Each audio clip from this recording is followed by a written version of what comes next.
Great. Hi, everybody. We're calling the meeting to order August 23rd at 6 p.m. Thank you for coming, and thank you for allowing me to go on vacation last week and switching the meeting date. That means a lot to me. In the past, we've always had 1 month in the summer where we haven't had to meet. That has not been the case. We've actually had multiple meetings, so it meant a lot to me. So I do appreciate everybody's ability to move that meeting date. Additions, deletions to the agenda. Okay. I have an addition. Oh, yep, go ahead. I'd like to add under old business a sub-item to number A. And that is a motion to pay Reg Perry for the excavation stone and sand that he completed up there today, or yesterday. Okay, great. That is added under A as a subsection. Well, A1 or A2? Okay, A1 sounds great. Could you spell that name, please? P-A-R-E is the last name, and the first name is Reg, R-E-G. Got it. Thanks. Great. Do you need to add the bus run, or does that not need to be? Oh, do we want to add the bus run, Bridget? I mean, we have a draft that if you guys want to approve it. Do you have it in your email? I can print it out for you if you want. Yeah, I mean, have you talked to Court about it? Yep. I feel like if they're good with it. So yeah, let's add it. So we're going to add the bus run, and we're going to go on the advisory of Bridget Corby, the administrative assistant, and the bus driver who have spoken about it. So let's add that under new business, I guess, H.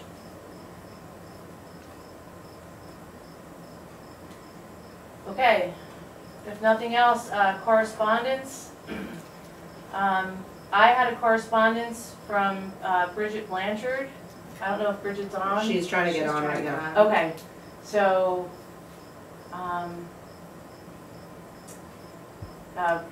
Bridget Blanchard had a concern about, we adopted a tolerance policy, and she has some things to say about, or just questions to ask about that. So if you want, actually, do we want to add that to new business if she's not on yet? I don't want to stress her out or leave her hanging. I think she'll be on in a second. I just forwarded her. Me too. So we both so she should probably be hopping on. Okay, why don't we'll skip to members of the public. I actually do have a question as the admin for the board. Can each board member just confirm which email they want to use? I did have someone reach out that is interested in sending their first grader here, but they don't live in Windham, and so I want to direct them to each of you. I think I have the right email, but what's the best email for the board members for any board related concerns? Oh, mine is the 219 Woodburn. Okay. I'm sorry, I'm a Luddite. If I have to switch to the Windham Central, I will. I just want to make sure that it's like what you guys prefer and if I'm directing people.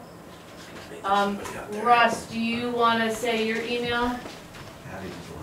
Well, before we even do that, I think we should discuss the ramifications of letting a non-Windham student come into the school district. And if that student has special education needs, our liability would increase. So they haven't put in a formal request. They just called and were inquiring about it. So I think that once they reach out to you, you'll probably have more information, but it's like very bare minimum information.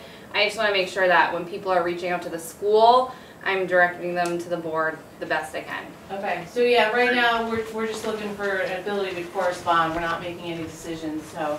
You can give them my email, but it's a very slippery slope. And I think all of the board members need to be aware of what the liability is. It's hidden and we can't see it. Okay, so Russ, do you want to just share your email and we'll just start with that? It's rpcumming@snet. Bridget already has it. Okay. Okay, and then Abby, I believe, is A. Pelton at windhamcentralboard.org. Okay. Great. Just to let everyone know, we just had a visitor from town drop off some rough Small plank on that. boards for the new sandbox that we're trying to build. So that's very exciting news. Oh, It nice. just happened. I did hear about that. Awesome. Anybody else from members of the public? Erin, did you have anything? No, I'd probably have questions on other new business. Okay, great. Is Bridget Blanchard on? Okay, well, I think we can keep going, and obviously when Bridget gets on, Bridget Blanchard, we can go back to that. I think that's fair. Sure. Can I just chime in real quick on what Mr. PJ said about the sandbox? Yeah. So I talked with Greg earlier today, and I think he had sent out an email. Unfortunately, it's a challenge with sandboxes because if any animal excrement gets into the sandbox at all of the sand must be replaced. So there's going to be, I think, some more conversations around that before the sandbox fully moves forward to make sure we are compliant with that safety code. So just wanted to make people aware of that. Thank you. Great, thank you, Sarah. So maybe what we can do is, as they build it, get the dimensions and then prepare for some sort of a cover. I think that, Abby, sorry, Abby, God, it sounds like Sarah.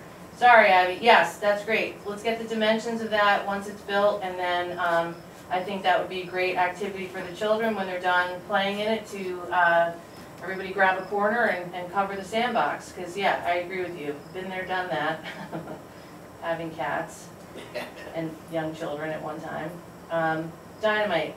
So let's move on to old business, propane furnace installation and approved tank contract. Who is speaking to that?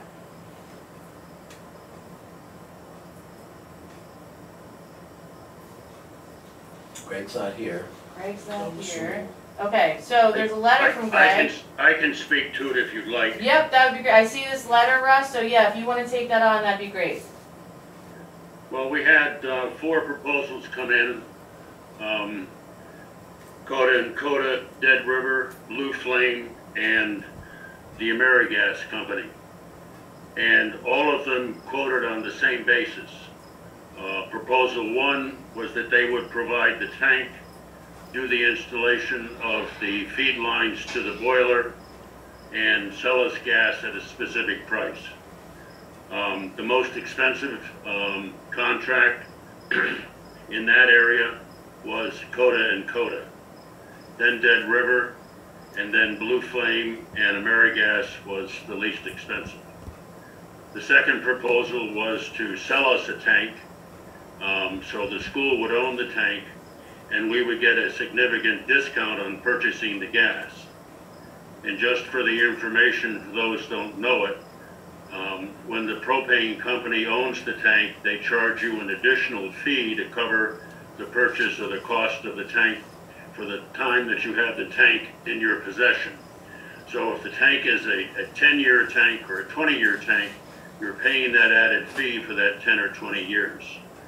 So the key is to determine what the discount is on the propane gas that you're buying and the number of gallons you're buying annually, and to determine what the annual discount is that you're saving by owning your own tank, and then divide that annual discount based on estimated usage into the cost of the tank. In that case, AmeriGas came out winner. It would take us approximately 7.2 years of buying the gas at a discounted price, and the discounted price is 38 cents per gallon over their cost, which is less than it would be if we joined one of the fuel clubs that are available in the area. So it makes a lot of sense long term, since we're an institution and we're not going to keep the tank just for 5 or 6 years, but for many years, to go ahead and purchase the tank for the $5,785 that they're going to charge us for the tank. If anyone has any questions, I'd be glad to answer them. No, that's great. I think we all agreed with you about the AmeriGas. So do you want to make a motion on that, Russ? I would make a motion to opt for the contract where we purchase the propane tank and get the discounted price of 38 cents over the cost. They gave us a 2-year guarantee on that, And based upon propane prices in the future, we might be able to get a deeper discount, but it's a very, very good deal. Great, I'll second that. Any discussion? Just wanted to say, Russ, that when I was talking with Greg earlier today, he was very, very much appreciative of the work and hard work that you've put into getting that completed. And it does seem like it's a really good deal. So thank you on his behalf as well as mine for doing all that hard work. Is that Abby? Yes. Thanks. Yes, sir. Great, if nothing else, all those in favor say aye. Aye. Great. Aye. Great, motion passes. Thank you very much. All right, now, subsection A1, motion to pay Reg Paris. Russ, do you want to speak to that also?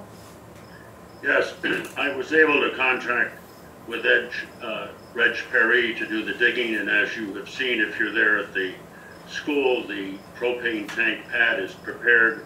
The trench has been dug from the tank area over to where the propane line will go into the building.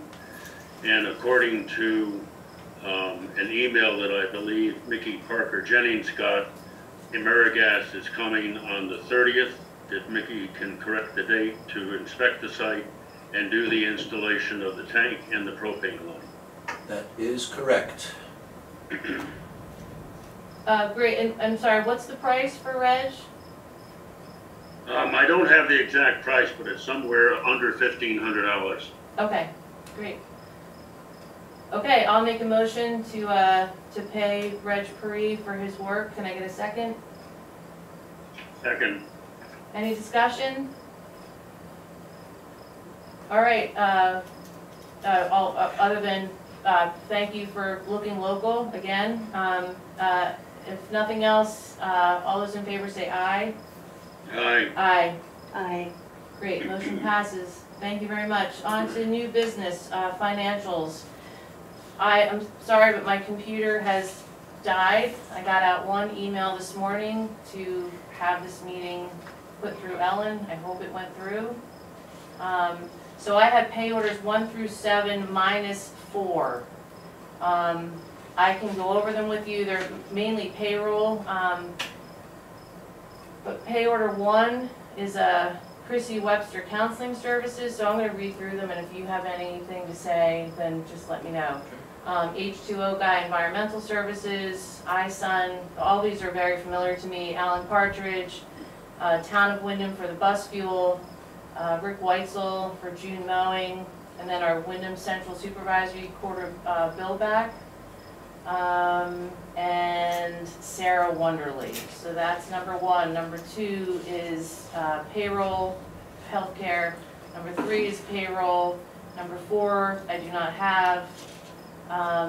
Number 5 is Alliance Group and BCTV. And number 6 is payroll. Number 7, I do have one question. Alliance Group, First Light Fiber, iSun, Town of Windham, the promissory note, VIII Health Program, Vermont Principals Association, Rick Weitzel. There's one for legal services. Otherwise, it's Windham Central Supervisor. The one for legal services, my only question is this. Is Lori on? Oh, yes, you are. There you are. I have a bill for legal services for $2,621.90 for multi-line, Vermont School Boards. Anyway, there's one bill here, and it says buyer is Heidi Russ. I'm just a little confused by that. Heidi's making up POs. She's making, oh, dynamite. That's great. That was my only, because I know she's from Townsend or She's at central originally. office now. Oh, Yeah, she's saving us too. nice. Thank you, Lori. Great, dynamite. That was my only question, Lori. Otherwise, all the pay orders 1 through 7 minus 4 are very standard. So if I can get a motion on that to approve them. Make a motion. Oh, I just, Lori's got her hand up. Oh, go ahead, Lori, I sorry. just clarify, number 4 is also a payroll. It's Okay.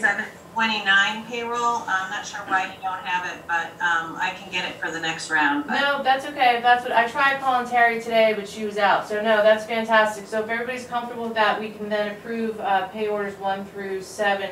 Lori, I do want to talk to you about how these come in, and then I'll also talk to the treasurer, because sometimes, I don't know, it's changed over the years, so, but that could be a separate conversation. Sure. Great, so thank you, Russ, for motioning that. Can I get a second? Did I hear it? Second. Abby seconding it, thank you. Any discussion? Great, all those in favor say aye. Aye. Aye. Thank you, motion passes. Beth. Next, sorry. Bridget's on it. Oh, great. So can we backtrack a little bit to Bridget? Hi, Bridget Blanchard.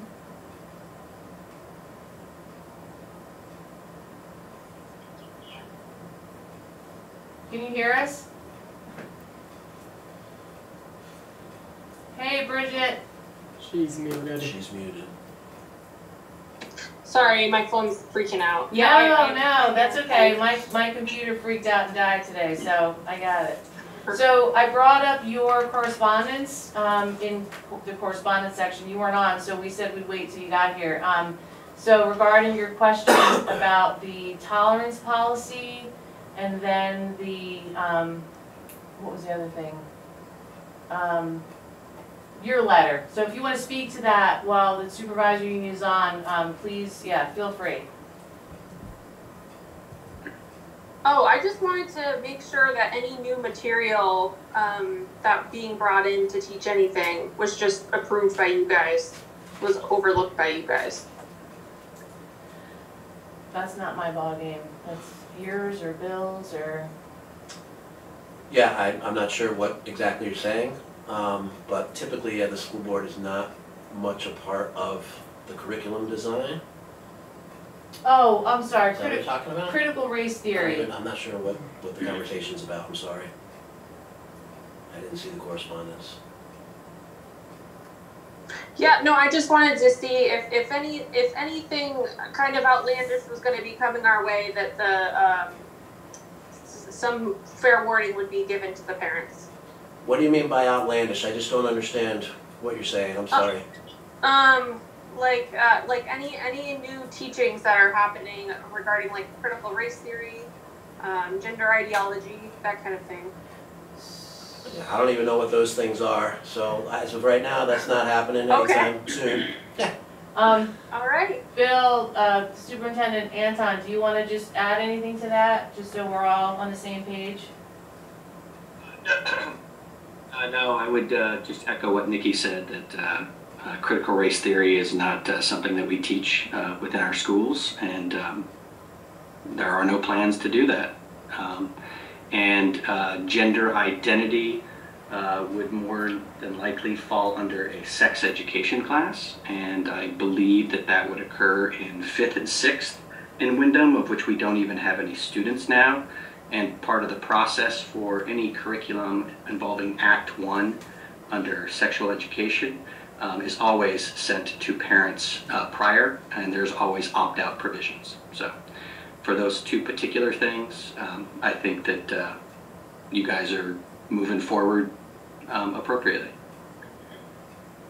Great, thank you. So, yeah, Bridget, I can say that having my kids here through the years, I have, when they got to that 5th, 6th grade, received letters letting us know what was going to be discussed and being given that choice to opt out or not. So, do you feel comfortable with that? Yeah, yep. I just there's all of the neighboring kind of states around us are having that kind of snuck in, so I just wanted to put it out there. Yep. So No, thanks that's, for getting back to me. Yeah, absolutely. No, and that's important for all of us to be up to speed on what's happening and to be able to have that ability to participate or not participate. So, thank you for bringing it up. Okay, then if we're good with that, unless there's anybody else that wanted to chime in, we can move on to new business B, Windham Vended meal contract. Is that Lori? Sure, yeah, I can Yay. talk about that. So in your board packet, you received the vended meal contract between West River and Windham School. And the basic cost per meal is exactly what you'll get for reimbursement. So this part of the Windham food program should be a wash for Windham. You'll receive the revenue both from the federal reimbursement and also the state reimbursements to make up the difference there. The cost will come in the delivery and serving of the meals. So, and we're still working on that. We have one applicant and then, or a couple applicants actually, and then also we have a plan B for the first day of school if that doesn't work out. So that is moving along. Okay. Lori, when you say you have an applicant, is that for the transportation and serving side? It is. Mm-hmm. Okay, so it's for the transport from Leland and Gray's cafeteria to the school Yes. and to serve the meals. We believe that to be so. It is hard to find both, and so we're still working on that. Greg is and Jake has been very, very helpful. He's the food service manager at the high school, and so he's been very helpful in trying to solve this challenge, and also Greg. So know that we're working on it at this point, trying to get ready for the first day of school. If that changes, I will let the board know if we feel, and of course Mickey know that that it may only be delivery for a certain period of time. Okay. Great, thank you very much. So do we want to take action on this?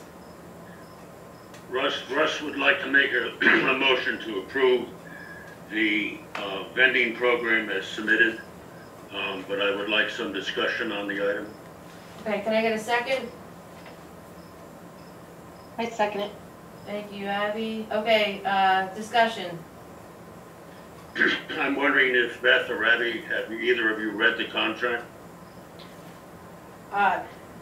Yeah, this one right here, this, what you're talking about that Lori gave us? Yeah. Yeah.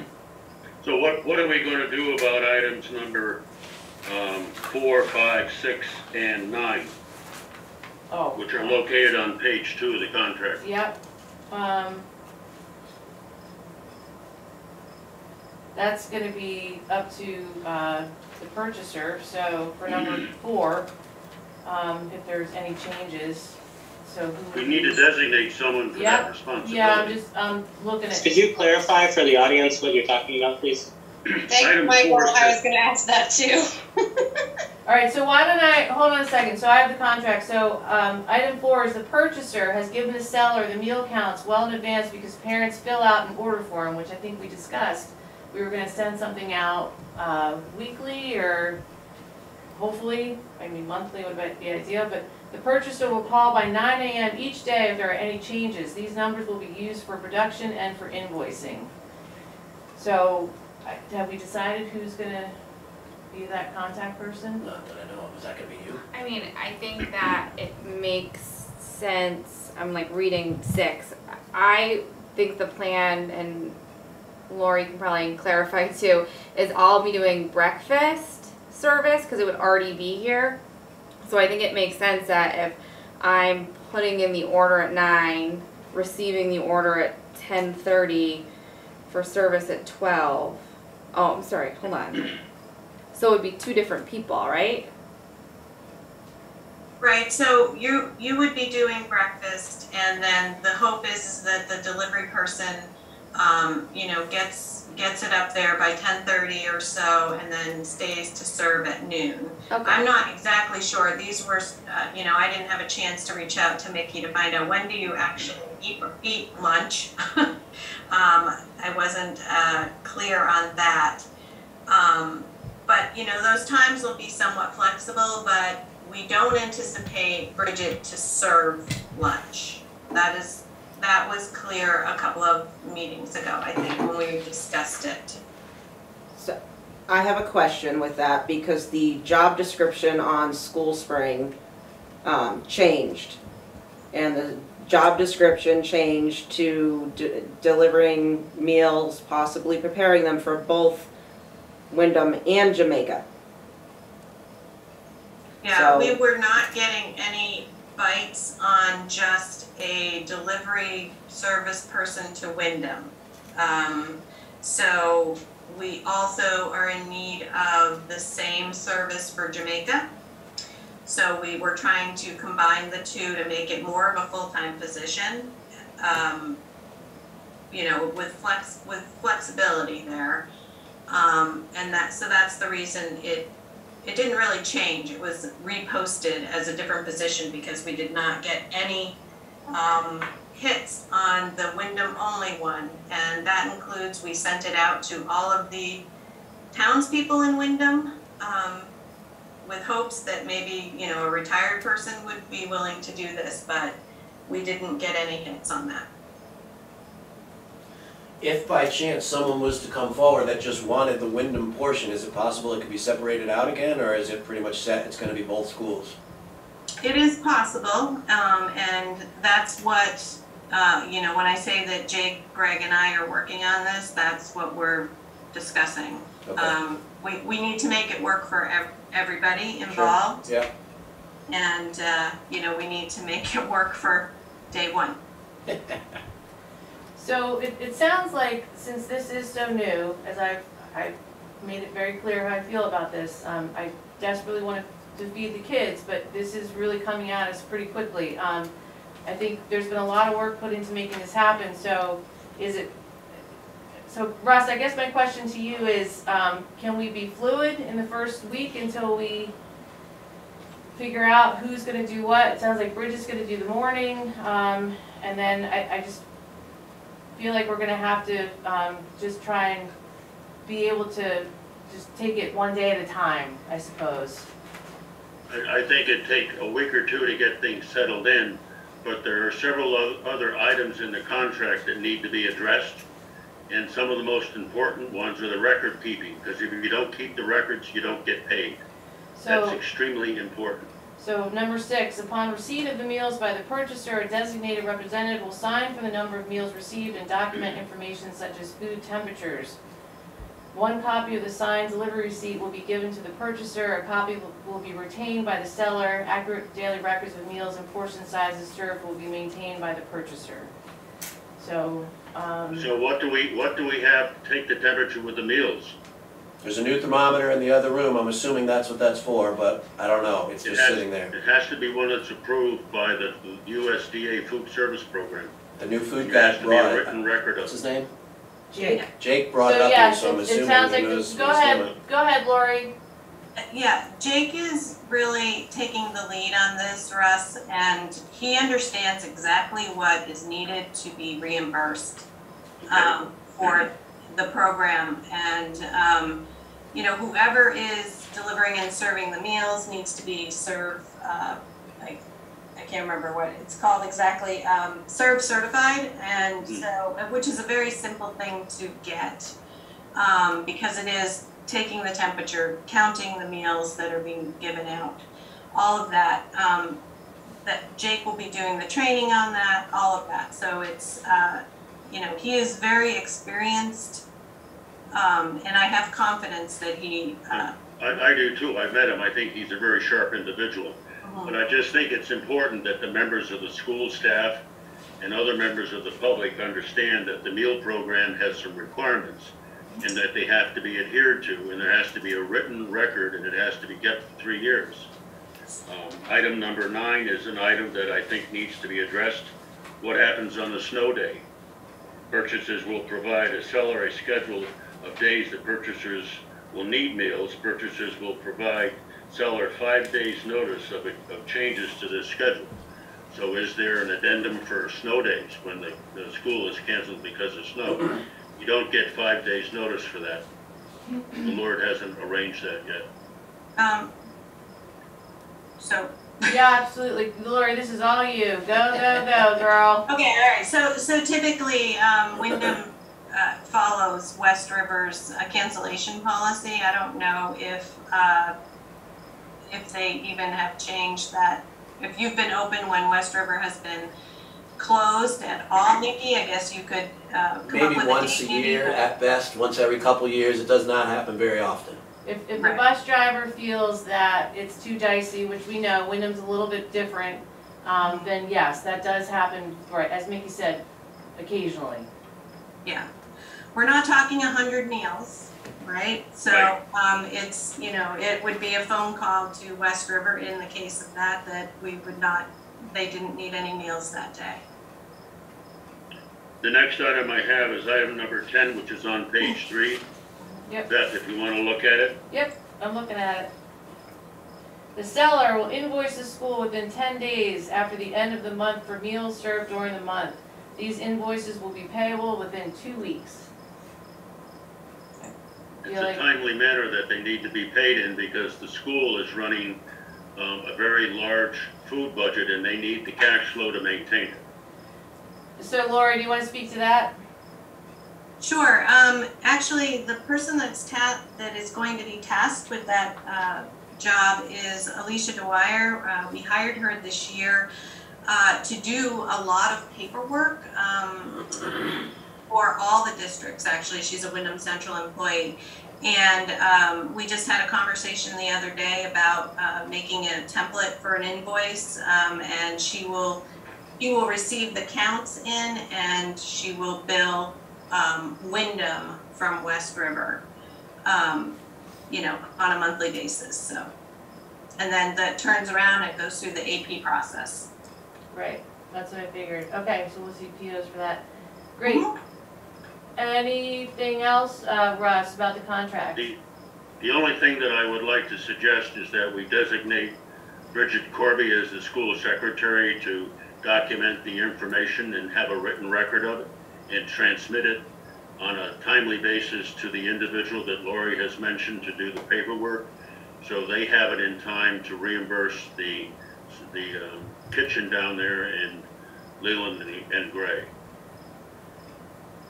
I think it sounds like, Lori, it sounds like you have it all kind of figured out here.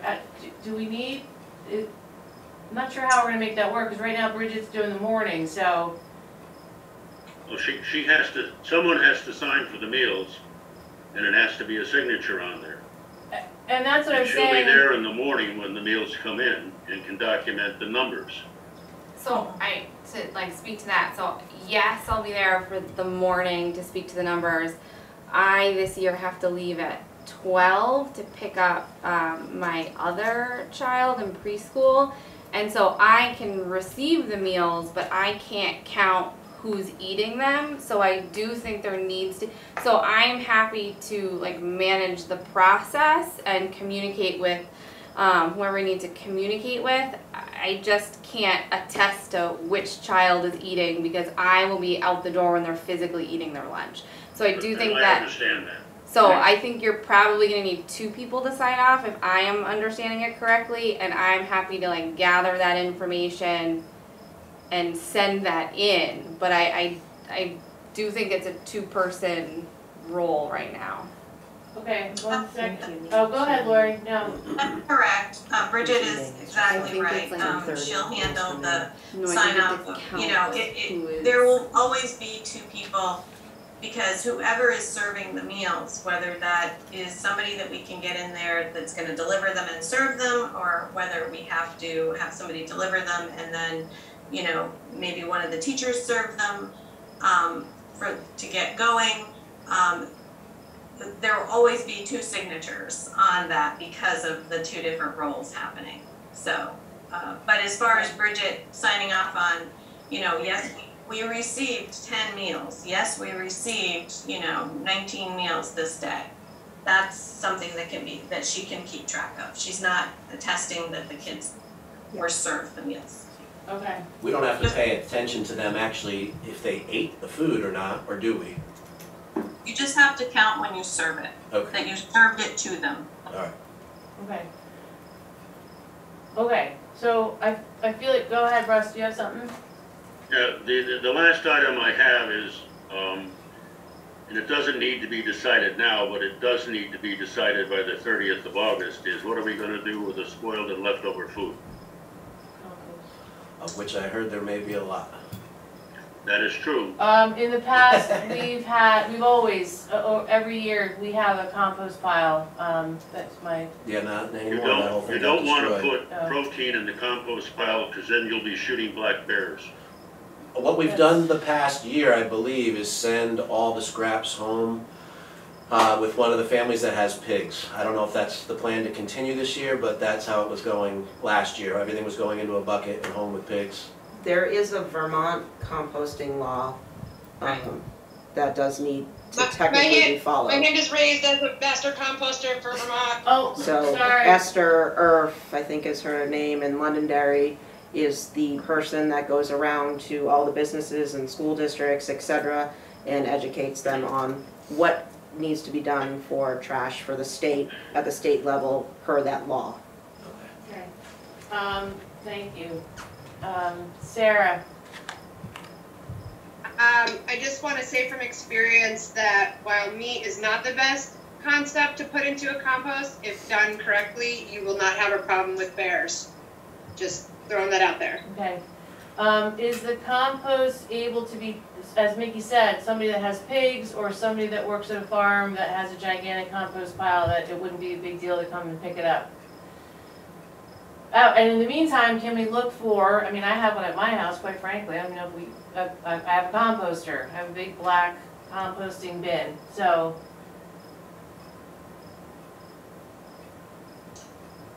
Anyone?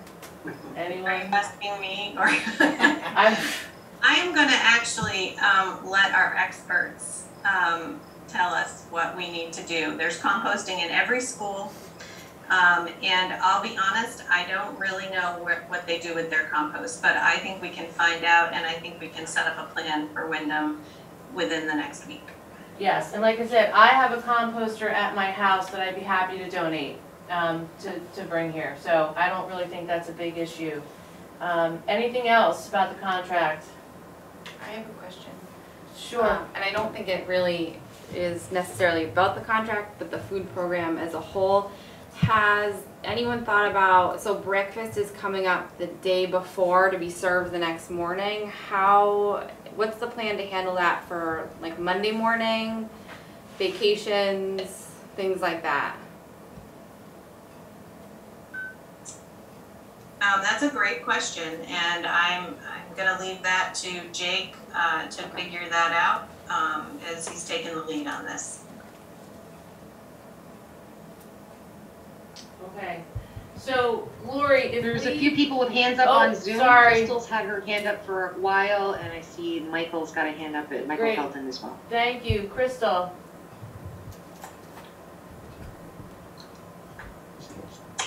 So, just a couple things. I hope that we can do the menu on a weekly basis, because monthly will be hard on the kids. They may decide on something and then 4 weeks later be like, are you serious? So I'm hoping we can do weekly.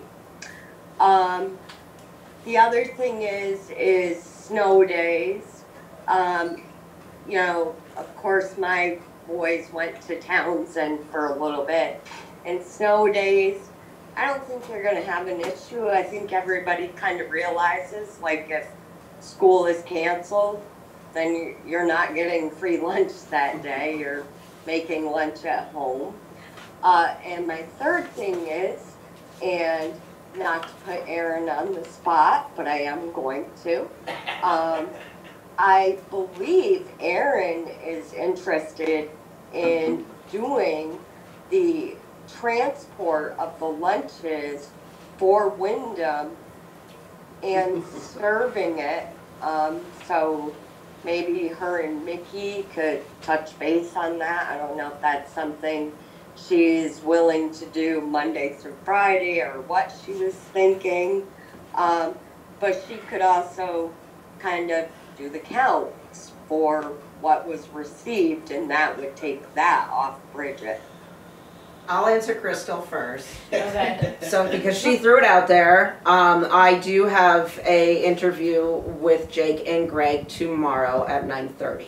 Yes. We're going to go over the logistics and what was posted and what I am capable of doing for them, and that's why I brought up the question about Jamaica as well.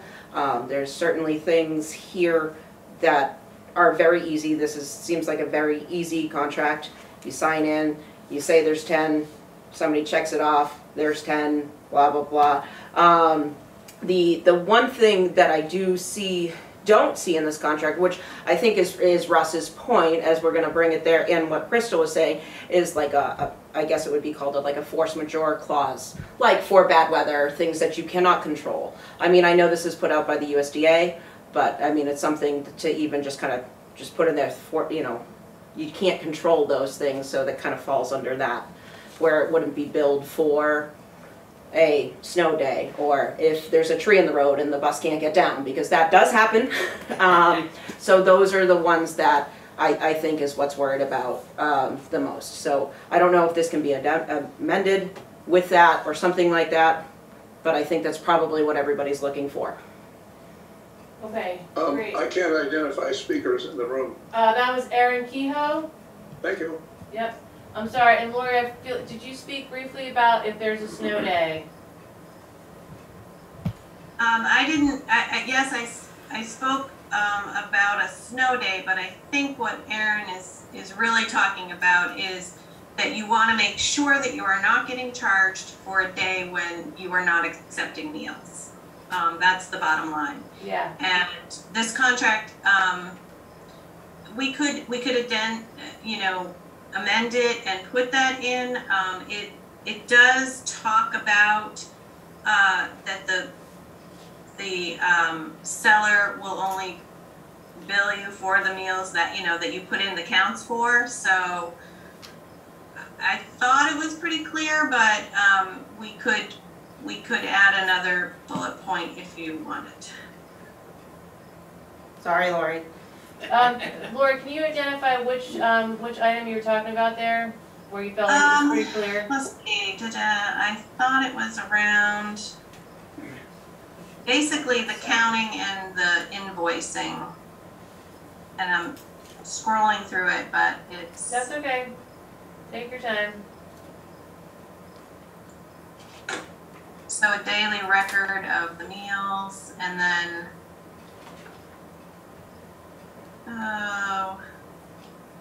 well, it'll invoice, number 10, the seller will invoice the school within 10 days after the end of the month for meals served during the month. So if school's not in session, for whatever reason, you're not counting those meals served, then you would not be invoiced for them. Okay. Does that seem fair to everybody? I mean, every 10 days? I'm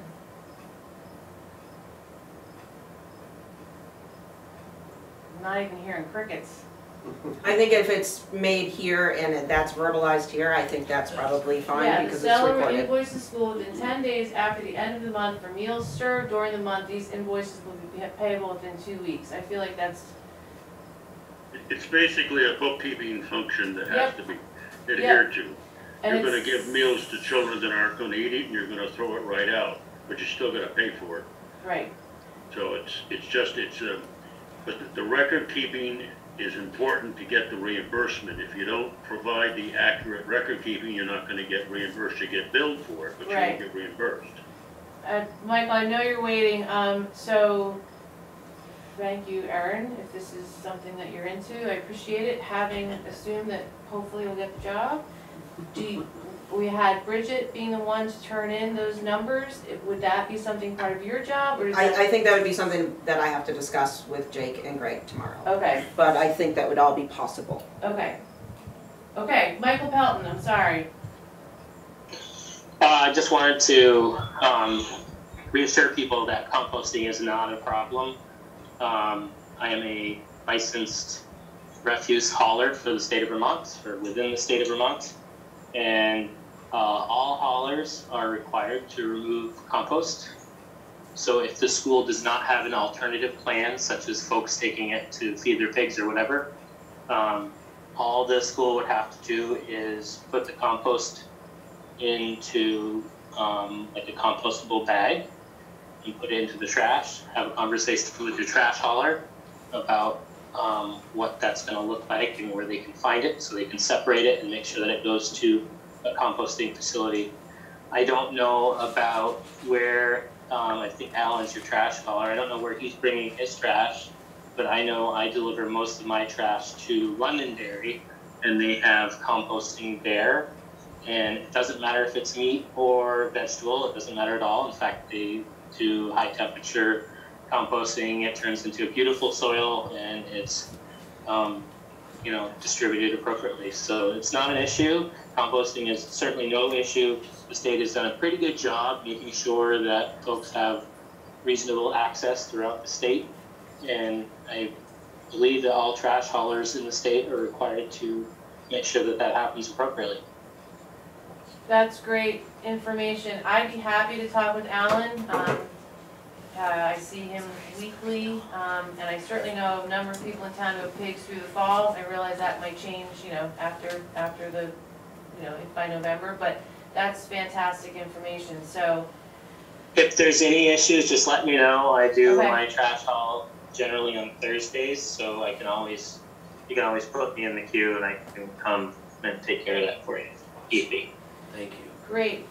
Lori, can you find, like I said, I have a composting frame, so I don't know if that's something that you need to, like I said, I'm happy to donate it. I'll let them know. Okay, great. Is there any other discussion? Russ would like to amend the motion to approve the contract. And I'd like to designate the chair of the Windham Elementary School Board to sign as the purchaser on page 5 and on page 4 of this agreement. Okay, do we need to amend this? Great. I second the motion. Okay. Second the amended motion. Okay, all those in favor say aye? Aye. Aye. Aye. Back to the lunch program, we still need to approve that. Or no? No, I amended my motion to include you as the signator of the agreement, as the chair of the Windham Elementary School. Okay, so you're just adding that, School okay, So that it's been approved then. okay, great. Can I have- Sorry, what I have is that there's still a motion on the floor that has been That's- amended. that's and what I The thought. amendment has been approved. That's what I thought too, we haven't, Okay. Peter's correct. Great, so for the first motion, we need to vote on that and let's deal with that first. So, all those in favor of, Russ, it was you that made the motion to start? Yes. All those in favor, say aye. Aye. Aye. Aye. Okay, And then approved for the amended motion. all those in favor of the amended motion, say aye. Aye. Aye. Aye. Aye. Okay. You want to think about that, if I can mention something? Oh, yeah, sorry, Mickey had something else. So I just wanted to throw this in there since we're talking food at the moment. We had typically done a potluck breakfast on the first morning of school. Bill, I just wanted to double check with you that we're okay to start doing that again now that restrictions have been lifted. Can we go back to having our potluck breakfast at 8 o'clock? As long as you talk with Jake after this contract is signed so that you aren't getting meals that you don't want if you're going to be providing something else. Similar thing would be if you're going to have a pizza party on November 12th. You're going to want to let them know that you don't want meals that day. Those kinds of things are all a part of being a part of the system, and just regular communication, probably through you or Bridget to Jake, will be very natural and very normal. Okay, so we will let him know then, ideally, that we're gonna not need breakfast on that first morning at least. I don't know, is that gonna screw things up if we start off already on the first day not getting breakfast? No. Lori, should we not do that? No, It's okay? yes, no, this is important. It's a nice gathering, we haven't done it, and we're doing it. All right, then it's too bad if it screws it up. I'm sorry, and I will send Jake an We send apology. him, all right, we email him too. Yes, I will. Yeah, I'm not trying to thwart him, but I do think it's a nice thing for people, so. Yeah, it'd be nice So- to have it again. Great, thank you. All right, so we'll get something out to the parents that we're gonna do that, 8 o'clock, bring what they can, Yeah, and and to, community, for that and matter. to Ellen, do you have Ellen McDuffie's? I do. Okay. Yes. Maybe we could So do that's that. like a greater, like a wider email going Yeah, out. the whole community is Okay. involved if they would Great. like to come and visit and say hello. Okay. And thank you, Bill, for, that's a really good point, because yeah, I certainly don't wanna, We also need to let West River, Set the that we food don't get manager. pizza on Fridays anymore. oh, okay. Okay. He's gonna be happy that he doesn't have to worry about Windham on day one. He's gonna have enough to fry on that day. That's what I was thinking. Very true. All right, so call West River Community Project, so No no Friday pizza. pizza, If they just okay. wanna make me one, I'll pick it up on my way home. I'll tell them. Okay. Okay, that's amazing, that's fantastic. So C, activity room and entry hall clean out, discussion, possible action. Oh, I thought Brian had his hand up. You don't wanna talk about that, Brian? Activity room and entry hall I don't know where that clean comes out. from, that's on me. Oh, Bill, There's, oh, go ahead. can Russ speak? Yeah, absolutely. There's a lot of stuff in that entry hall area that I don't think belongs to any students that are in the school. There's sneakers and there's boots and there's other things out there. And I think that needs to be cleaned out and spiffed up a little bit. And there's also some things in the activity room that belong to look like preschool stuff, out in the corner by the exit door. And there's a lot of other debris down there in the kitchen area that needs to be cleaned out so that the meals can be served in that area where the kitchen will be. And I think that needs to be addressed before the school begins. I am not feeling that's our role, so I appreciate it. I do think, over the years, extra boots, shoes are important for when things get sloppy, but I'm gonna, I appreciate, anybody else wanna have anything to say about that? I don't feel like I'm not comfortable making a decision on that. So I'm happy to kind of take some of that on.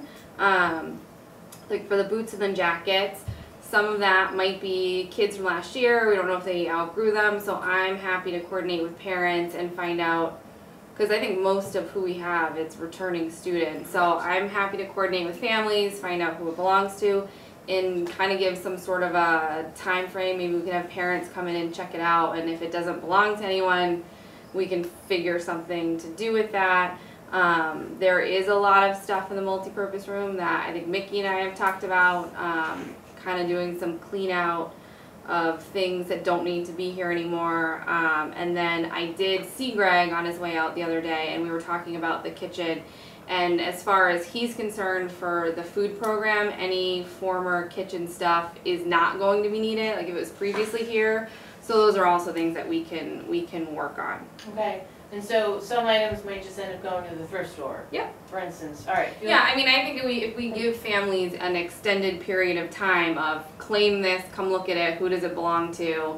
If people want to donate it to other students or donate it somewhere else, we can kind of clear some of the clutter in a reasonable way, so we're not throwing anyone's stuff away that they're expecting. All right, I know we have, I think Sarah E., Crystal, and Michael have their hands sorry, raised. Gail Wyman's on, she's a thrift store pro, so I know who to call. All right, go ahead. Sorry, Sarah E.? Camera. Okay. Hi. Question to follow up just with the, back to the food for a minute. So, are the kids getting Friday pizza from West River Community Project this year? No, sorry, no, they're not. Okay. No further questions. Okay, sorry, yeah, we talked about it. We're gonna cancel that for now. Okay. All right, who is next? Crystal? If Sarah, listen to me. If Bridget or Mickey could email me to let me know if they're going to be at the school this week, I will almost guarantee some of that clothing belongs to Jackson Forge. Thank you. I'm sorry, who was the third person? I'm not able to see who's waving or not. Who is it? I don't know. It's Michael. Oh, Michael, go ahead, Michael. So I'm all for the clean out of the school, depending on what's needed. I think that's totally a Mickey thing, being as how he's the principal. I would caution throwing out, let's say, an excess of clothing and such, because there's always the one kid that forgot their gloves, or forgot this, or doesn't have this, that, or the other thing. So I think it's important to reserve some things, but I think it's always good to clean up too. So Yeah, I guess exercise your best judgment.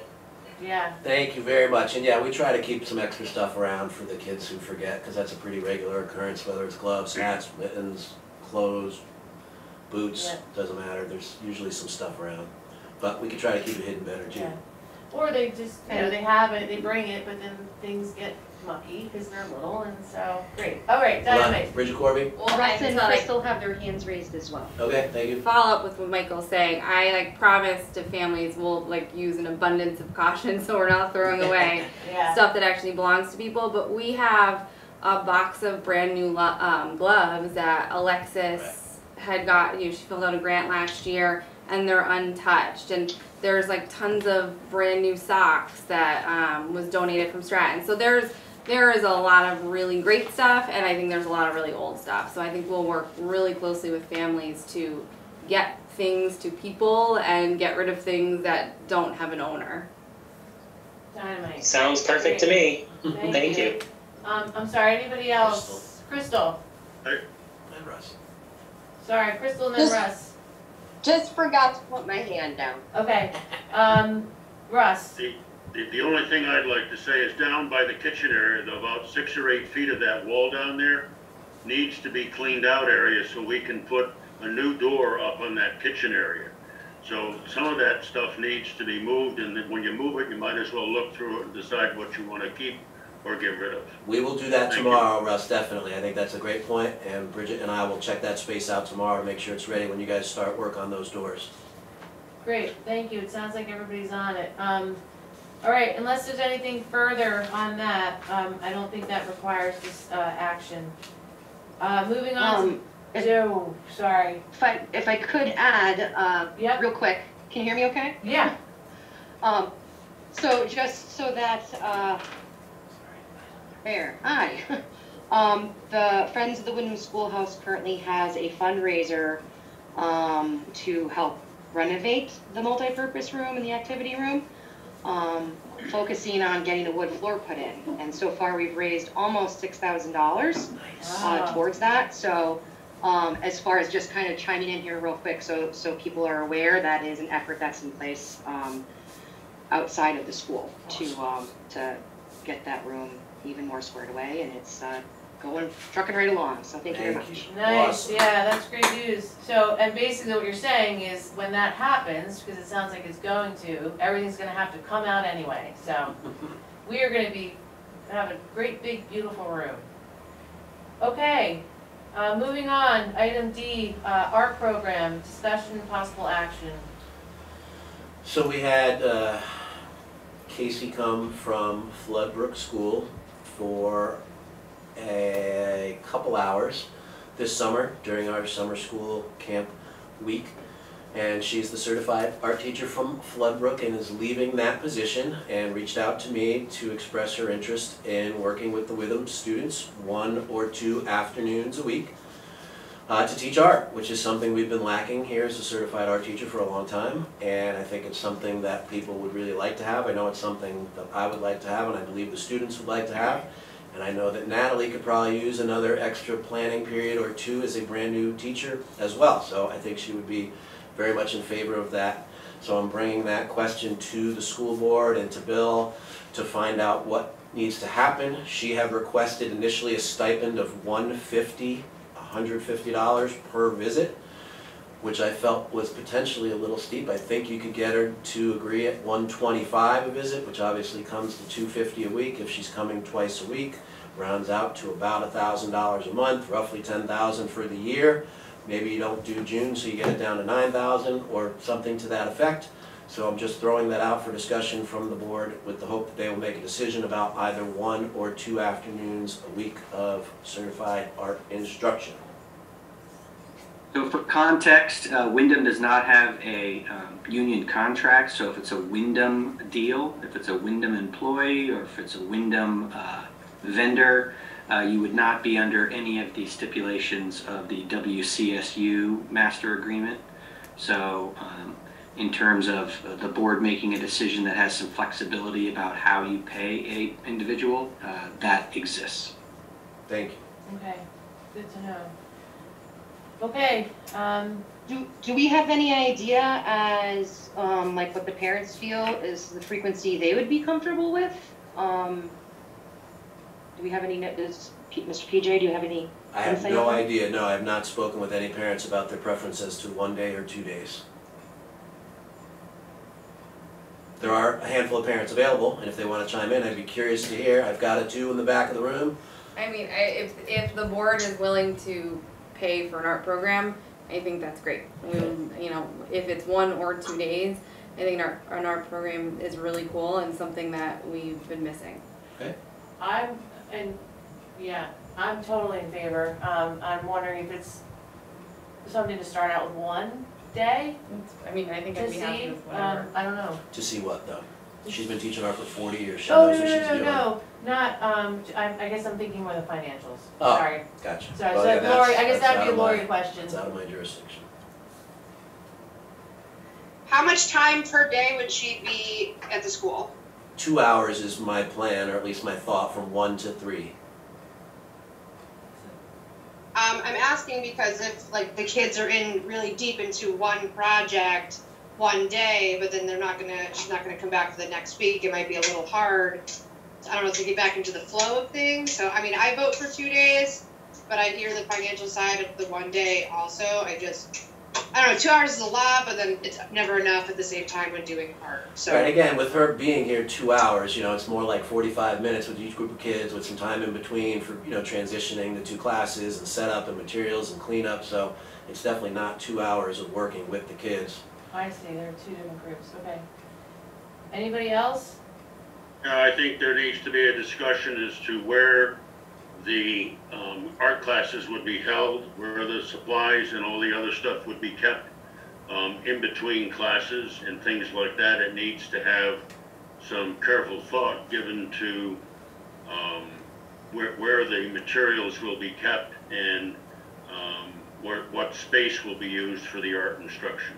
That's Mickey, we've had an art program for years, I'll let Mickey speak to that. Yeah, the instruction would happen in the multi-purpose room. Again, there's a whole shelf set up down there that has art supplies on it that Casey was looking at and excited, I think, to sort of revamp and resupply. So I don't think that'll be an issue because in the past, that's been enough space. Aaron in the back. Would supplies be included in the 125, or is that gonna come out of like the general fund or any, just throw that That's a out there? good question. Based on my conversation with her, she would provide some of her own supplies, but would also like to have access to some from here. Mhm. Yeah, good question. Lori has her hand up. Yes? Yeah, I just wanted to remind the board that the budget did not have an art line in it, as well as music. It has always typically been, I think Mickey has written grants to get the art in the school, or you were looking for volunteers. So I just Correct. wanted to point that out, that this would be above and beyond your approved budget. Absolutely. okay, anybody else? Is there money I have still one in the question. general fund? I'm sorry, hold on one second, Michael. Aaron just asked if there's still money left in the general fund or the overflow fund or whatever you refer to it as? Fund balance, yeah, I think we're going to get to that at some point tonight, but yes. Yes. And Michael? My question is, what are other schools paying for an art teacher for the same amount of time? That is a very good question, and I do not know that answer. I'm not sure if Bill or Lori has any idea, but I don't know. So we pay art teachers as employees, so they receive pay, they receive benefits, they receive vacation days, they receive the whole package. So an average teacher is a full-time average teacher on average, total range, but on average is around $85,000. So if you wanted to get down to an hourly rate, it'd be 37.5 hours a week, or 7.5 hours a day times 185 days. Divide that by 85,000, you will get an average, again, I will stress average, of an hourly benefits. That's salary and benefits combined. What does it come out for an hourly? So you'd need to take 85,000 Oh, I and thought you were divide doing it. by I thought you had a calculator. 185 times 7.5. Lori probably already did it. You're muted. Yeah, it's per hour 61, so it's like $434 a day, that rate. 61 an hour, almost is exactly 125 for roughly. 2 hours. Yeah. So, and That's she's great. got 30 years experience, so she would be on the higher end of that scale. She would not be considered an average employee because of her years of experience. She would be well beyond that 80,000 if I had to guess. Okay. So, but we need to. So what you're saying is that we're getting a pretty good deal if we get her down to 120 per visit, let's say, based on the fact that we're paying her straight hourly and not paying her any benefits. Is that correct? That's my interpretation. You want, and we're talking about 125. 125 was my suggestion, yes. 125. So that would be discussion that you would need to have. Yeah, if you guys decide you wanted to do this, then yes, I'd have to reach back out to her, see if she was willing to do it for that amount, and if she wanted the 2 days or just the one. I just need to get approval from you guys about what you're willing to do before I speak with her more definitively. Okay. Anybody else wanted to say something? The $61 an hour that Lori calculated includes benefits. Yeah. It includes benefits. So if we were to pay her $100 an hour, as opposed to $61 an hour, rather than 125, $100 an hour would be reasonable. I think he's got this it. is, Already said. no, sorry, this is 100, it was 150 per visit. Correct. And what Mickey's saying is he thinks that he might be able to get her to do 125 per visit, And you- not per hour. Yeah, but, all right. So obviously we can't take any action on this because we still have to see if it's something, obviously it sounds like everybody's really on board for an art teacher, we just need to So, make sure, yeah, no, totally, 100%, okay. yeah. But I just need to know if I can offer her 2 days or just want to do the 1 day. That's what I need to hear from you guys. Ooh, yeah. I'd like Crystal to do and 2. Bridget have their hands raised. Go ahead, Crystal.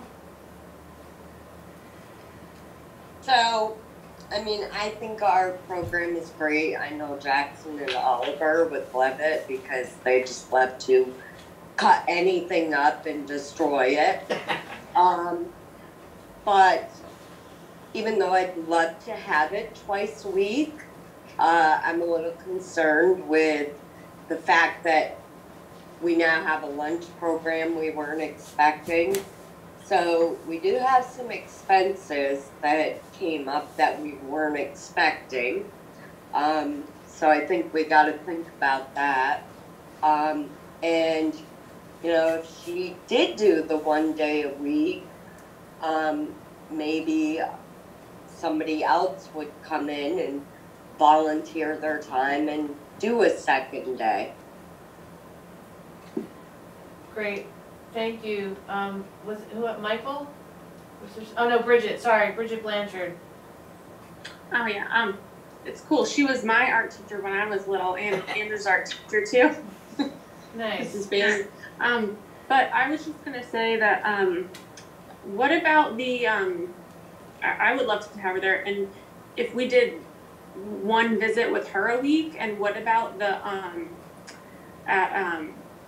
the field house, the pottery? Is that something that could be started back up again down there? I am all for doing it again, for sure. I thought it was a really great thing. I'd be happy to try to make that connection again. We did it in 6-week chunks typically, so we would go twice a year. Once typically in the fall and again in the spring for a 6-week period to learn some different skills of clay work. And I would be very much interested in doing that again. So yeah, maybe that somehow works into the schedule, where either we do both of those things in a given week, or, you know, I don't know, she gets that time off and we go to the other place. But yes, thank you for mentioning that, Bridget. I would like to get that started up again. Okay, yeah, that's great. Okay, so I think at this point, we still have some investigative work to do, between. I have a question. Nope, sorry, yep. Because the financial piece of this keeps coming up, is she something we could fundraise for if necessary? Bill? Yes, it is not required by EQS. You're fine. Okay. Awesome. So, Thank you. Thank you. I guess my thought was starting with one day, just, again, like with the lunch program, this is all, you know. And then, Lori, is it something that we can then, if it works, budget in November, you know, we start our budget process for the rest of the year? And hopefully years to come. No, it wouldn't budget for this year. No, you can budget for For the next year, right, sorry, for the next year. Okay, yes. Okay.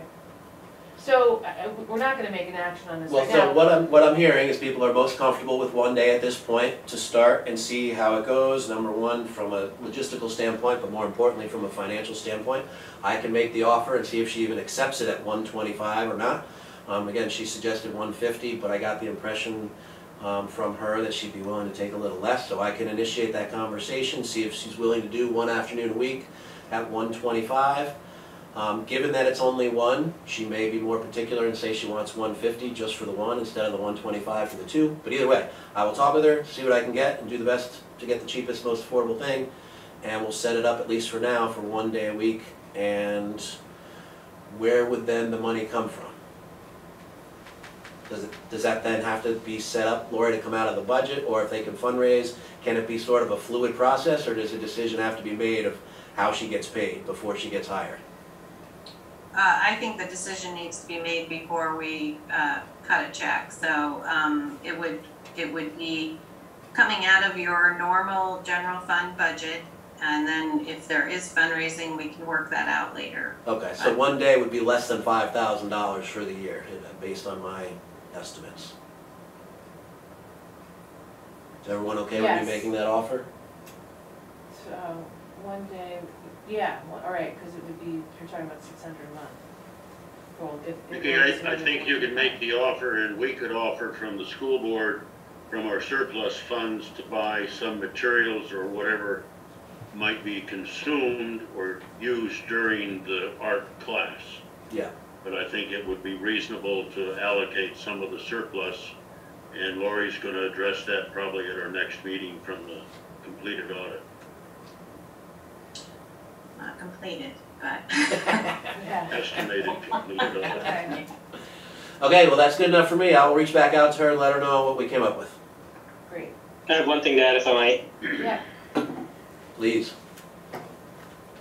I think it's fantastic, and I'm glad that we have quote-unquote surplus funds. I would just like to caution the board regarding spending those funds. I'm sure that you all have been very aware of the CLA and our current tax rate and what the tax rate is likely to look like next year when we redo our budget.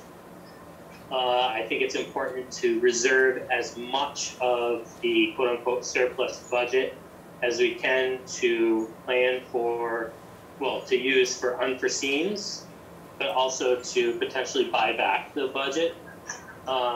Because if we don't, we run the risk of taxing our citizens further than they can conceivably do in the future. So let's just I would say it's fantastic that we're going to have an art program. I think if we can pull it off, that's great. And I think it's important that maybe we look at fundraising and coming up with some other funds too. But let's be careful with our surplus budget. I'm just a little bit worried about how our future looks as a town in that respect. Great, yeah, that's absolutely why we're having this discussion. So I think we're gonna maybe we'll start off slow and see how it goes. Lori's hands up. Go ahead, Lori. Sorry to belabor this a little bit longer, but since you are spending outside of your budget, your approved budget, I think it would be prudent to make a motion so that it's on the books that you decided to do this, to spend money that was not budgeted. I wasn't really, I just feel like you still need to talk to see if she's even interested. I wasn't looking to take any action. I don't want to take action on something that I don't know the complete, like, bottom line. Is that not fair? That's fine with me. So, I think, I mean, does Jim, does it usually And start? Michael's point is well taken. Since this could be paid for with a grant, it would make sense to try to find that money elsewhere because there's so many other things that you can't use that money for. So I think his point is really well taken, and I don't know if that's feasible to come up with that kind of money, or if we could just come up with part of it and maybe do like a half-year stipend contract to start and then try to raise the money for the rest of the year, Lori, is that feasible? Yeah, again, you're spending money outside of your budget, so that's all I'm concerned about, that it's, you know, it's on record that that was a decision that was made to do so that when we go back and look and see, you know, why is the surplus less than what we thought? I mean, if you can fundraise, great, that's wonderful, but, you know, we also thought sending a message out to the community would, you know, we would have somebody like jump on, you know, coming in to do the thing. So I think I'm just, I would just like it on record. But if you're not ready to take action on it, that's fine, it can wait for another meeting. I'd like to see if the, between the Friends of Windham. So here's something I'm gonna throw out too, and I don't know if this is totally erroneous, but since we're not having the pizza program, that was being funded by someone, I believe. Maybe that money can be redirected from the pizza to the art. That's what I'm kind of wanting to You hold know, off yeah, on we'll this. hold off for now. But I will start that conversation with her and come back with more definitive information. Is that okay with everybody? Yeah, it's great, and I think it's great to think we'll have an art teacher, you Yeah, know, regular awesome. art teacher back in the building. Like, we had it for years, we have the space, and so, beautiful space, with a lot of light, so I think it's gonna be fantastic. So thank you for doing that. Yeah. Okay, unless anybody else, anything else, we are at 7:15, and it says adjourn at 7. And anyway, I'll be real quick, just to Nope. make everyone aware as well, the Friends of the Windham Schoolhouse is pending a Grant Watch subscription, sharing with folks who may have it ready. So there's also that avenue that is actively underway. So Great. Just adding that. Great, thank you. E, maintenance needs, painting, bulletin boards, etc., discussion, possible action. Is this really, where does this come from? Maintenance needs? Not me. This means for us. Maintenance needs?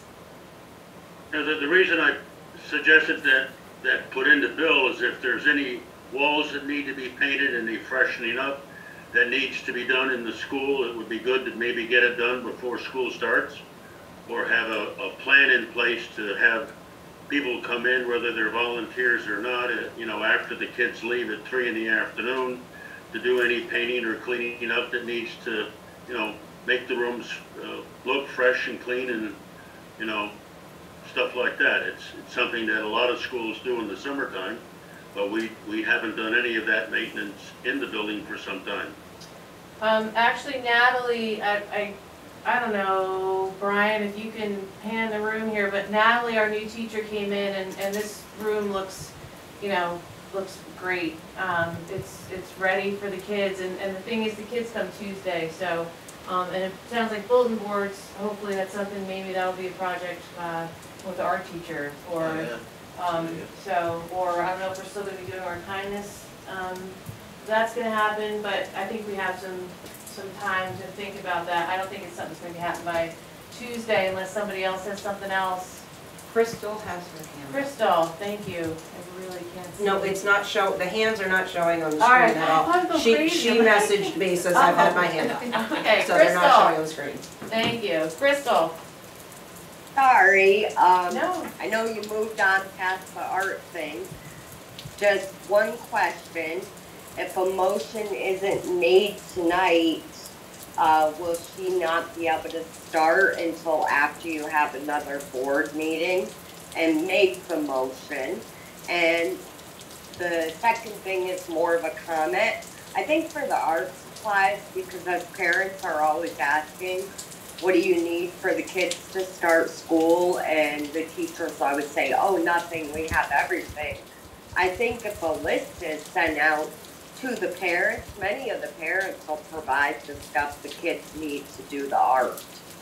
nice, that's great. Yeah, that's a really great point. Dynamite. So, and if we have to, you know, and I feel like we've been doing it for the last few months, we just have to have an extra meeting.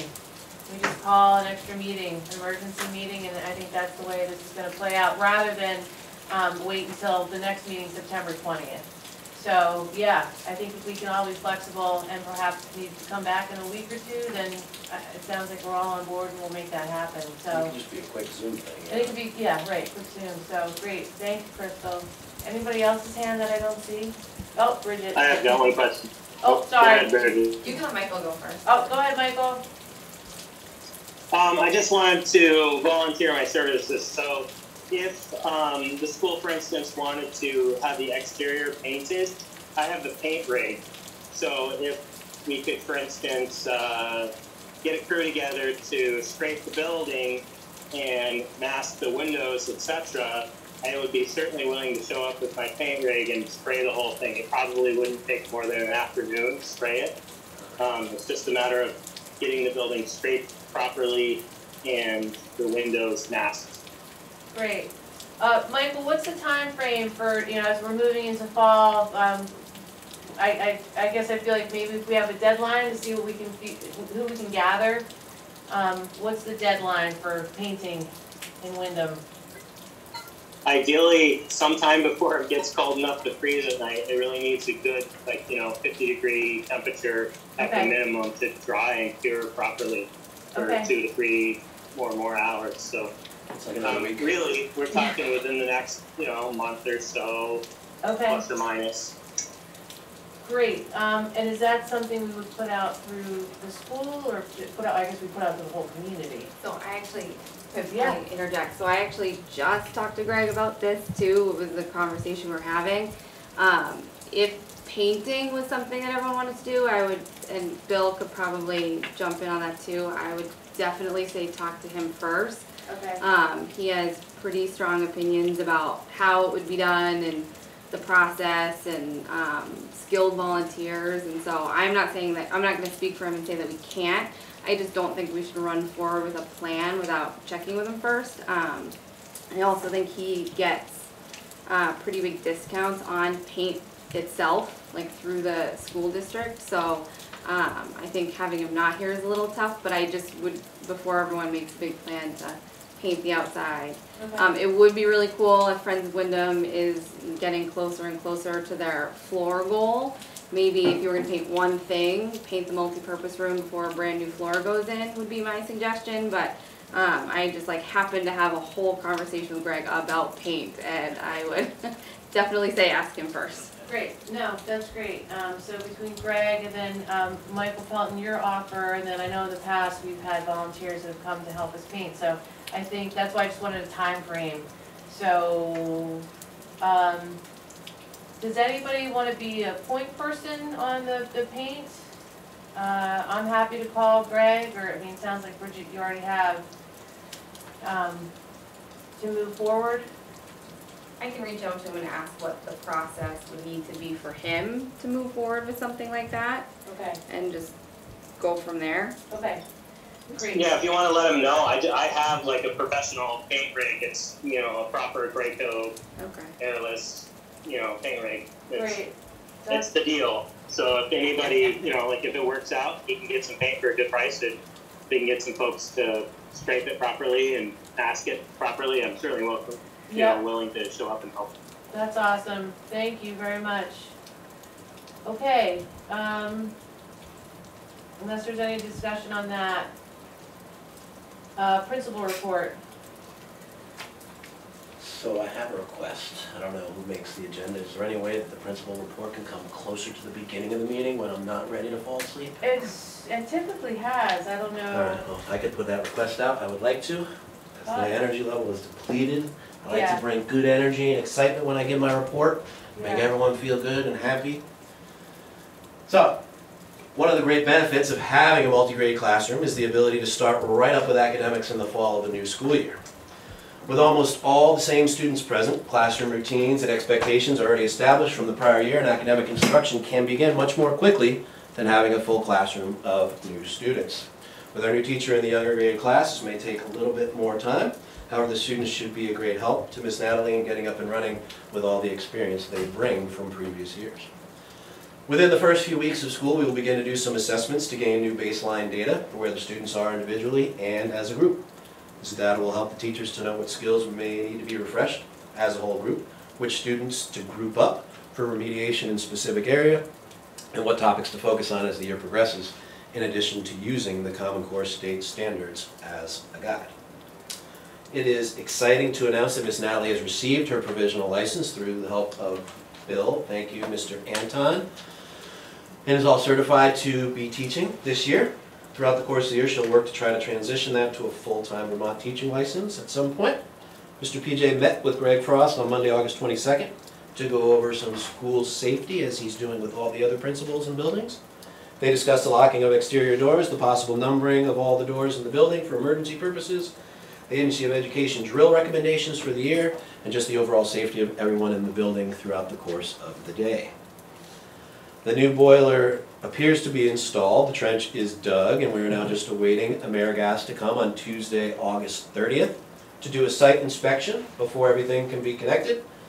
A huge thank you to Russ and Greg for all their hard work on this project. Food program setup continues to move along. New items such as a stainless steel table, lunch trays, a thermometer, and a huge large box that must be a heating or cooling unit are in the multipurpose room.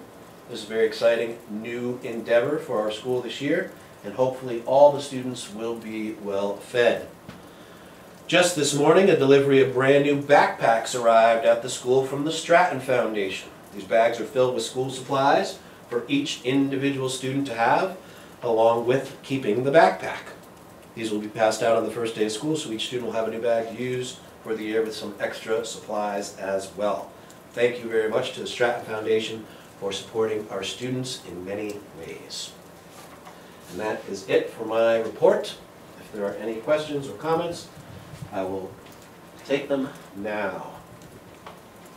How do you decide who gets what backpack? Because they're really cute. Yes, I was already talking about it. It's going to be pure randomness. We're going to roll a die. We're going to pick names. Like it's going to be interesting to see how that plays out. Oh, I might want to come watch. Okay. Anything else for Beth? Yes.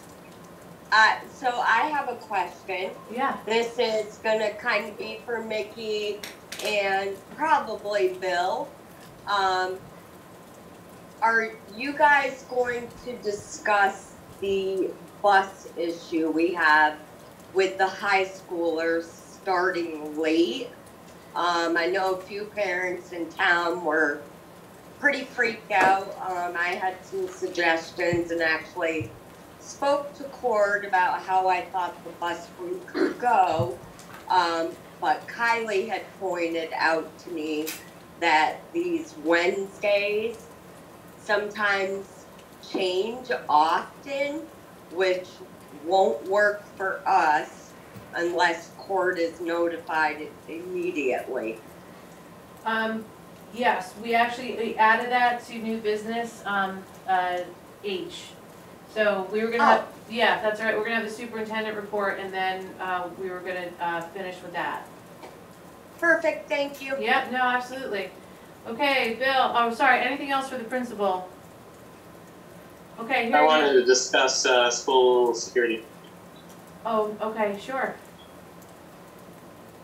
Given the not so recent now, thankfully, incidents at schools, I was wondering what changes we might be looking at in terms of increasing our security ability at the school. There's pretty, let's say, easy access to the school in a number of different ways. I'm wondering if perhaps we might consider putting up some sort of security fence to reduce that access. That's out of my jurisdiction, I believe. Bill? That's up to the board. You guys can do whatever you want. You're the school board. But I know that Mickey had a very extensive security review, and I do not believe that was one of the suggestions. I guess that was my question. Was it Greg that came up with somebody, or? Was it Greg that came up? Yeah, Greg would be the one to have that conversation with, I think. He had pretty strong opinions about all the security stuff. So I think he would be a good starting point, definitely, if people have suggestions for things that they would like to see happening as far as security. He talked with me about Crystal's suggestions with the covering of the windows or the tinting of the windows, and he felt pretty strongly about that as well. So I would recommend that you start with him, and then, you know, depending on how he feels or what he thinks, then it can come to the board and we can make more of a decision there. But that's just my suggestion. So, yeah. I did send some correspondence to the school board. I'm not sure who got that. I can't honestly remember who I sent it to. But I know that there was some conversation. I was talking to the town constable as well, who's got some experience in security in general as well. So from my perspective, as somebody who has my security experience is keeping people in, not keeping people out. But I guess it's a sort of twofold issue. But what I've seen is that there's huge potential to access the school from the multi-purpose room and also the back classroom entrances.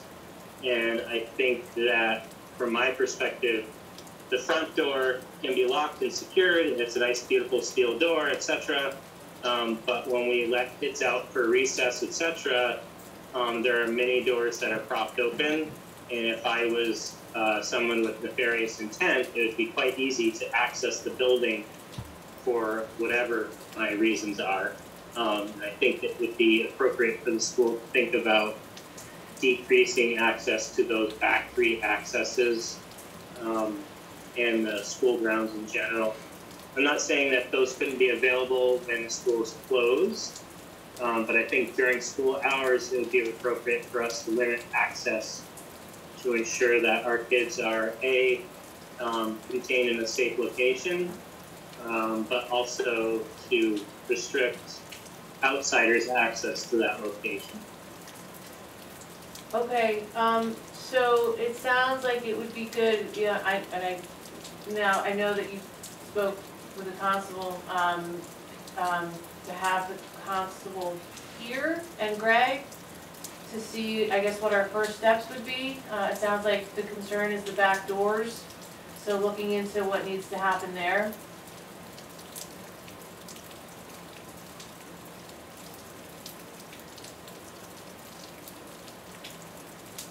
Michael? I'm sorry, could you repeat your question? Having the constable, it seems like it would be good to have the constable, Greg, here to talk about what's been, because I think not everybody's on the same page, so so that we can all be on the same page to decide what are the first steps to take. And it sounds like maybe it's the back doors, you're saying, or the window tinting. Yeah, no, I think that's a good idea. I think it's important for us to look at it in terms of what folks from the outside have access to. I can tell you from driving by during the day, etc., that like when the kids go out for recess or when they're having outside time, and so forth, PE, for instance, the door to the multi-purpose room is propped open, the back doors to the classrooms might be propped open for whatever, heat or whatever, and that allows access to the back of the school And if somebody has nefarious intent, they could simply walk into the school and do whatever it is that they want to do. And I think that the only way we can rectify that, from my perspective, is to put some sort of fencing up across the front, you know, from the corner of the multi-purpose room to the stone wall, maybe along the back of the stone wall, and then, you know, behind where the bus and the trash is on that side, you know, across the back of the soccer yard there. Anyway, just to limit their access to that area. Otherwise, we're leaving a door open. If they want to do something nefarious, they have clear access. Sure, okay. And I'm not saying we got to leave the doors closed all the time. I don't think that's the avenue that we want to use. But I don't know. It's just something to think about. There's been a lot of stuff going on in the world, and I think that even though we're a small school in a rural community, there's always potential for nefarious activities, whether it be the whole, well, I don't even want to get into it, but there's always room for nefarious activities, and we need to make sure that we limit those issues in our community. So if it's something as simple as putting up a small fence, then I think we should consider it. Okay, so we'll add this to the agenda for September 20th and invite the constable. Hopefully Greg will be able to make that meeting. In the meantime, the door is only open when you're outside. I mean, you don't want the doors closed when you're outside, because then how do you get in if the doors are closed? Yeah, well, I mean, I typically have my key on me so we can get back in. But yeah, your point is well taken, that if somebody's coming here to do something bad, the kids are already outside, they're... And I'm suggesting just one door, just the multi-purpose room door, not... And what Michael's talking about is definitely accurate. During PE time, Miss West will prop that door open so kids can come in and grab a drink or just do whatever if they're doing something out back. So his point is taken for sure. But again, it's typically when the kids are outside, so if somebody's coming to do something, the kids are already right there, at least half of them. But his point is taken because the other half are inside. If the doors are shut, at least those have to be safe. Yeah, okay, Although, great. Yeah, I'm not saying that the school is doing anything wrong. I'm just thinking that it would be more, it would be better security in general if we could just close off the backyard. Right. So that there's not an issue there. Sure. Okay, so we'll add that to the September 20th meeting and invite, do you want to invite the constable, Michael, or? I'm happy to do it. No, I think it's appropriate for the school board to talk to us. Okay, yep, that's great. I will. Okay, all right, anything else for the principal? Okay, hearing none, Bill. Yeah, I'm going to keep it really brief. We're rolling right along here. I've provided a written report to the board, but I just want to highlight tomorrow is our first day.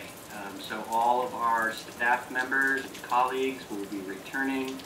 It will really be the first time in about 3 years, and really the first time in 4 school years, where we're going to be gathering and really with a very positive, upbeat, excited attitude for the school year, and not a lot of other activities that are on our brain that have been over the past 3 school years. So we're very excited, a lot of good energy. This has been a great meeting, hearing about the energy that's going on in Windham, and I think that's being replicated across all the other SU schools. So really nothing to add other than we're looking forward to tomorrow. We're looking forward to the first day of school on the 30th, and looking forward to a good year. Great, thank you, Bill. Anything for the superintendent? Okay, last thing then is the bus run. Bridget, do you want to speak to that? Sure. So the bus run we presented. So basically, Cord and I put together a bus run very similar to last year because there weren't a lot of changes. And then someone let us know about Leland and Gray and this delayed start on Wednesdays, which my understanding is it's every Wednesday except for January, February when they have GIST days. They're going to have a regular start at that point in time. Other than that, that's kind of the basis of, that's what we have for information. So we put together a Wednesday morning bus run. We did reach out to Leland and Gray families and put it out there the best that we could and asked if we were to run a bus run, what would you pick? And said we're not committing to two. Overwhelmingly people, I would say about half didn't respond. Everyone that did respond said they would do the 9 o'clock drop off, 9:15 drop off. I did just have one family tell me that they want to send their student in the morning. And I don't, my opinion is I don't think that you guys should be doing two separate bus runs to Leland and Gray from a cost perspective, but that's not my decision. So what we put forth was a bus run Monday, Tuesday, Thursday, Friday as the standard bus run, and then Wednesday mornings outside of January and February, having the elementary school kids getting picked up and dropped off, and then the Leland and Gray students getting picked up and brought down to Leland and Gray. Crystal mentioned there are some days that won't be happening. I can reach out to Leland and Gray and try to do our best to communicate with them, because I think if there was a change, you would just go to your normal normally scheduled bus run, and that should be pretty smooth, I would think, for families. I did get a little kickback from some families that they didn't have enough information, but I didn't really have much more to give them. So, sorry. Okay. Anybody else regarding the bus run? Okay. Sorry, who spoke? Bridget Corby. Bridget Corby. Thanks. Bill, do we need to approve the bus run? Typically, that is a normal thing that you would do. Okay, yeah, okay.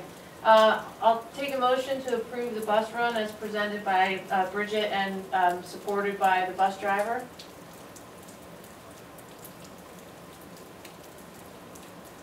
Second. Okay, I'll make the motion. Russ seconded it. Any discussion?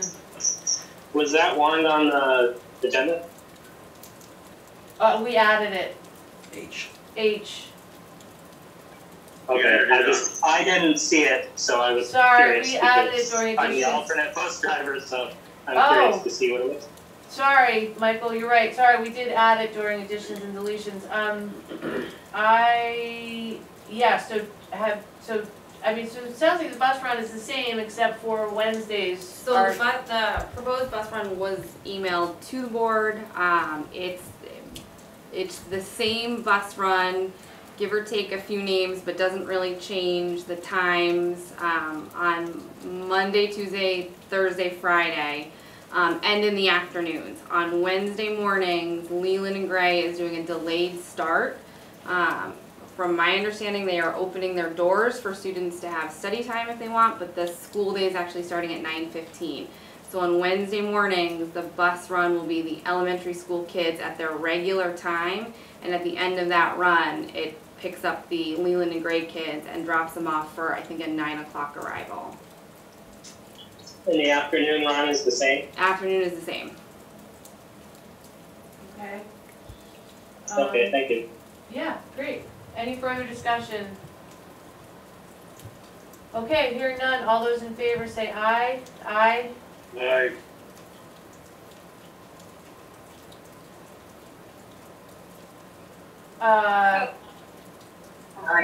Here. Hi, sorry, my hands are wet. I couldn't get my phone unlocked. That's okay. That's all right. All right, great.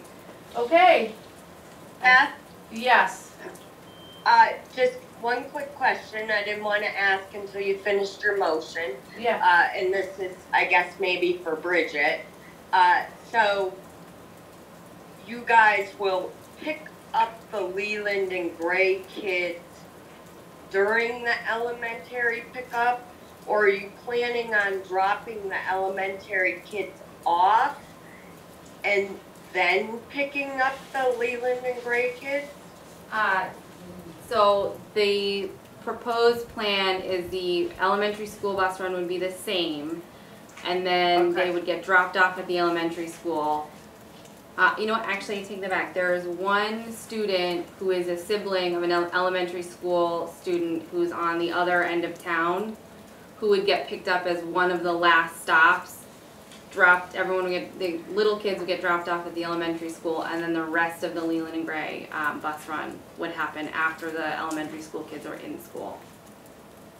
Okay, I was just a little concerned with like time, because I think the elementary kids get dropped off at 8:30. So I'm not sure how long it takes to pick up all the Leland and Gray kids.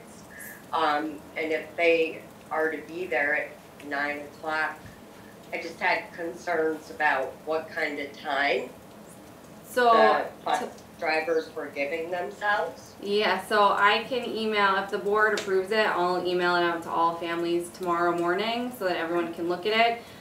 Cord's got a very detailed list of times he's picking people up. You know, I think last year, the morning run, it was probably closer to 8:20 that they were getting here most days. Yeah. I don't have it right in front of me, but he has it like very set in what he's planning to do. And I'm sure there'll be some, you know, figuring out as we go. Leland and Gray, from what I've read, it's starting at 9:15, and he has the schedule set to be there for 9. So I think there's like a little wiggle room for weather and things like that. Nice. Okay. Great. No, it's approved. It's all, you're all good. Okay. Unless there's anything else, we're going to, I'll take a motion to adjourn, or we'll just adjourn at, I don't even know what time it is, 7:45. We're gonna meet again on 6 o'clock, September 20th, although look forward to a pop-up meeting or Zoom for a potential art teacher.